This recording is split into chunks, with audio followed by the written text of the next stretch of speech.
Good morning student. Previous class में हमने discuss किया था कार्बोनिल कंपाउंड्स की नेम रिएक्शंस को डिस्कस कर रहे थे। उसी कैटेगरी में नेक्स्ट जो नेम रिएक्शंस है वो है विटिक रिएक्शन, विटिक अभिक्रिया।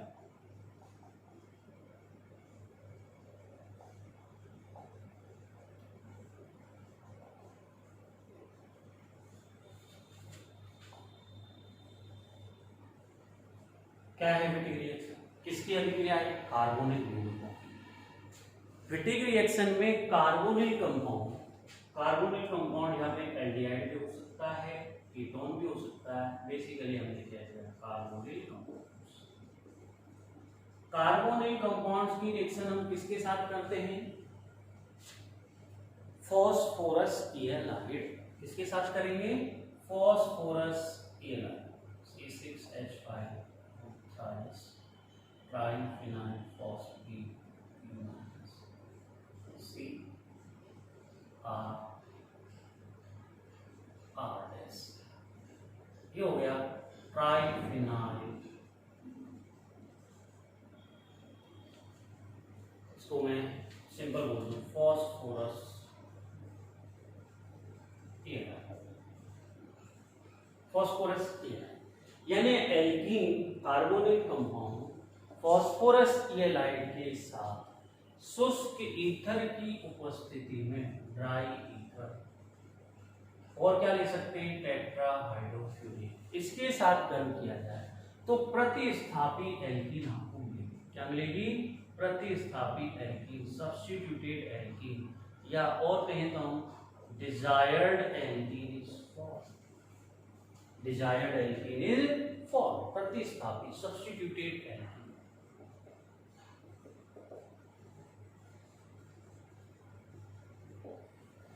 By this method we will get desired alkene, या हम कह सकते हैं double bond get on the desired position by the Wittig method. It is a very important reaction. Sometime यहाँ double bond हम dehydrohalogenation method, any other method से generate नहीं कर सकते, वहाँ पर Wittig reagent जो है बहुत ही important अभिक्रिया है। लेकिन इस अभिक्रिया में बुक्स में आपको जनरली यही मिल जाएंगे। एक जनरल रिएक्शन में आपके इसके मैकेनिज्म के 2 पॉइंट बता रहा हूँ, और मेरी बुक्स में मैंने दोनों ही पॉइंट ऑफ व्यू से दे रखा है मैकेनिज्म का फर्स्ट जो पॉइंट है, पहला है सिंथेसिस ऑफ विटिक अभिक्रमक। Synthesis of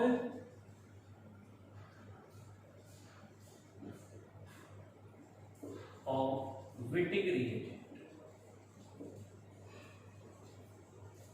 synthesis of Wittig reagent. अब विटिक रिएजेंट कैसे सिंथेसिस करेंगे, how to synthesize Wittig reagent, पहला है। इसको मैं आगे कहीं तो 2 पार्ट्स में डिवाइडेड करता हूं। सिंथेसिस ऑफ विटिक रिएजेंट में first alkyl halide CH3 CH3Br। Alkyl halide की रिएक्शन आप किसके साथ कराओगे?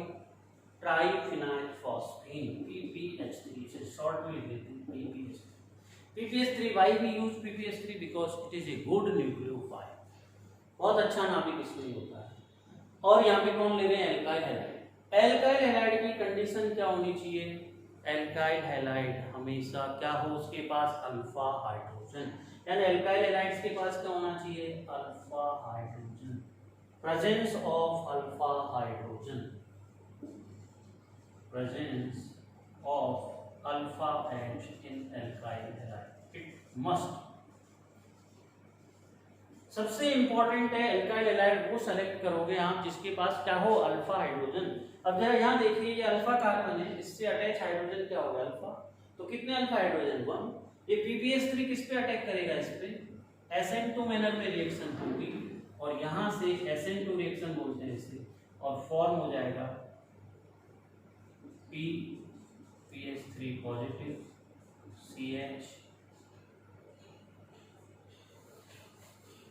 CH3 और Br। उसके बाद in the next step Br negative. अब आप क्या लोगे? Butyl lithium. ब्यूटाइल लिथियम एक स्ट्रॉन्ग बेस है और ब्यूटाइल लिथियम यहां से इस प्रोटॉन को रिलीज करेगा। किसको रिलीज करेगा? इस प्रोटॉन अल्फा जो प्रोटॉन आपने लिया है। ब्यूटाइल लिथियम किसको रिलीज करेगा? इस अल्फा प्रोटॉन को। तो यहां से मिला आपको PPS3 positive, C negative, CH3, ठीक है। अब यहां से साइड प्रोडक्ट्स क्या फॉर्म हो गए आपके पास? एक तो आपके पास LiBr बन गया और एक क्या निकल गई? ब्यूटेन, BUH, ये gas. Butane gas is evaporate, lithium bromide, lithium और ब्रोमाइड आयन से, और ब्यूटेन बन गई और यहाँ पर क्या आ गया? Negative charge. इसको हम बोलते हैं एलाइड। एलाइड क्या कहते हैं? एलाइड होते हैं जिसमें कार्बन पे क्या हो? Negative charge. अब ये किससे अटैच है? फॉस्फोरस, तो this is called phosphorus allied. अगर सल्फर होता तो सल्फोनियम एलाइड। विटिक अभिक्रिया में कौन से एलाइड देते हैं हम? Phosphorus ylide. Phosphorus ylide is stabilised by d pi p pi back bond. इसके d orbital filled d orbital, इसका वैकेंट d ऑर्बिटल और इसका p ऑर्बिटल, तो d pi p pi back bond. इसकी मध्य क्या होती है? d pi p pi back bond. और इस बैक बॉन्डिंग के कारण ये फॉस्फोरस एलाइड स्थायी होता है, यानी ये इलेक्ट्रॉन किस पे चले जाएंगे? इस पे।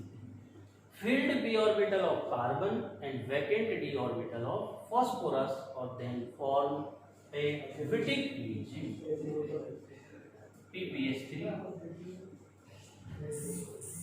double bond CH3। Wittig reagent is formed। this Wittig अभिक्रमक किससे स्टेबलाइज है? filled p orbital of carbon, vacant d orbital of phosphorus, d pi p pi back bonding. बहुत ही इंपॉर्टेंट चीज आती है और ये बन गया विटिग रिएजेंट।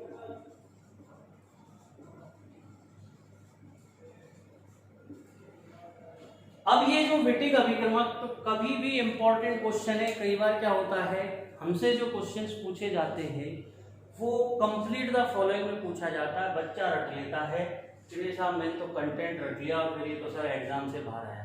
एग्जाम में सिलेबस जो दे रखा है टू द पॉइंट आता है। आपको रटना नहीं है, चीजों को समझना है। तो विटिग रिएजेंट में स्टार्ट ये ना फॉस्फोरस एलाइड ना देके मैं क्या दे देता है यहाँ कंडीशन पे आपको? आइसोप्रोपाइल ब्रोमाइड और ट्राइफिनाइल फॉस्फीन और एरो पे मेंशन कर देगा ब्यूटाइल लिथियम। इससे अंडरस्टूड है कि आपका क्या बन गया? विटिग रिएजेंट या फॉस्फोरस एलाइड।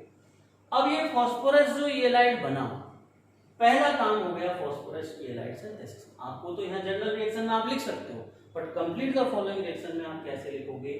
ये कई बार ये ना देके और आपको क्या मिल जाएगा? ये दो चीजें मिल जाएगी। Is it clear? Next step, second step जो है वो है synthesis of desired alkene.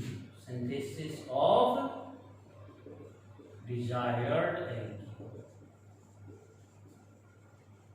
Synthesis of desired alkene. अब desired alkene, how to synthesize desired alkene? देखिए आपके पास स्टार्टिंग मटेरियल क्या दे रखा है? Carbonyl compound. फॉर एग्जांपल मैंने कार्बोनिल कंपाउंड, चलो मैं अभी तो आर दे देता हूं, फिर एक एग्जांपल और दे दूंगा।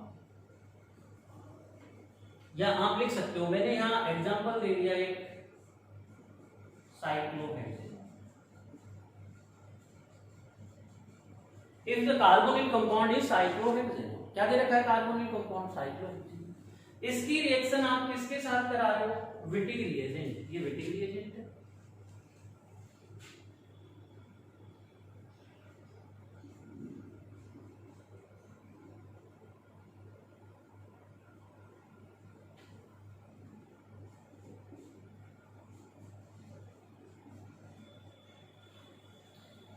इसको थोड़ा ऑर्गेनाइज इस हिसाब से करता हूं आपको समझाने के लिए।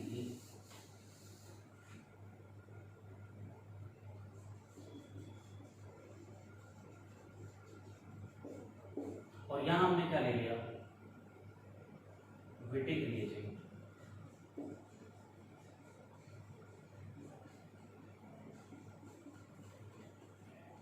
आप चाहो तो यहां ये भी ले सकते हो, ये वाली situation similar.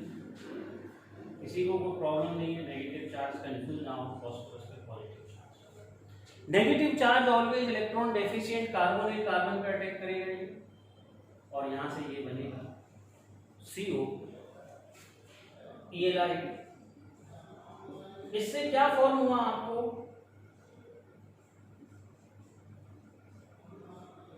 O minus CH3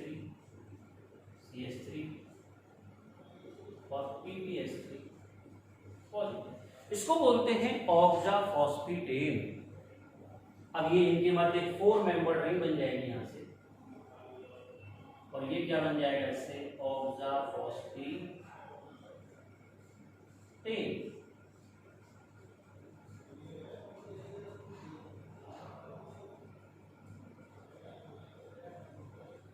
ऑक्साफॉस्फेटेन और आईआईटी में क्वेश्चन बहुत पूछते हैं, बीटेन इंटरमीडिएट। ऑक्साफॉस्फेटेन और betaine intermediate is for phosphetane या बीटेन इंटरमीडिएट इज फॉर। और एक क्वेश्चन पूछते हैं 4 member ring is form, 4 member ring 1 2 3 4। This 4 member ring is unstable,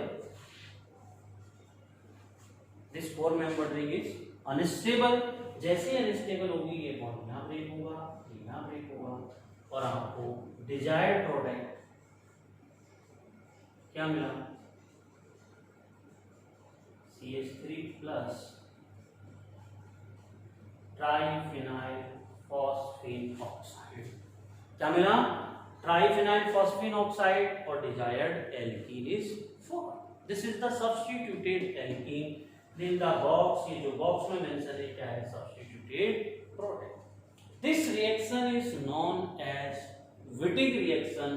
और सबसे इंपॉर्टेंट एग्जांपल के साथ ही मैंने ये आपको मैकेनिज्म समझाई है synthesis of desired alkene, cyclohexanone. Cyclohexanone से आप डायरेक्ट ये सिंथेसिस करने के लिए आप विटिंग मेथड ही यूज करोगे, any other method you can't choose, because वहां पर elimination, dehydro elimination, different types of reaction. Even अगर यहाँ मिथाइलिन ग्रुप लाना है तो और कोई अल्टरनेटिव ही नहीं है आपके पास। कौन सा अल्टरनेटिव है, बेस्ट मेथड इज विटिंग मेथड।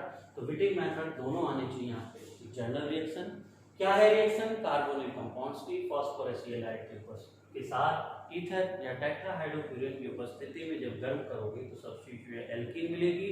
उसमें पहला सिंथेसिस ऑफ विटिंग रिएजेंट, जिसमें कि आपका फॉस्फोरस अल्फा हाइड्रोजन युक्त एल्काइल हैलाइड, ट्राइफिनाइल फॉस्फेन SN2 अभिक्रिया होगी, ये बना। उसको जब ब्यूटाइल लिथियम के साथ बेस की उपस्थिति में लिया तो प्रोटॉन लेगा और यहाँ से फॉस्फोरस हैलाइड जो D5P5 बैकबोन से स्टेबल। उसके बाद यहाँ से ऑक्साफॉस्फेटेन बना, बीटेन इंटरमीडिएट अनस्टेबल, और क्या बन जाएगी, सब्स्टिट्यूटेड एल्कीन।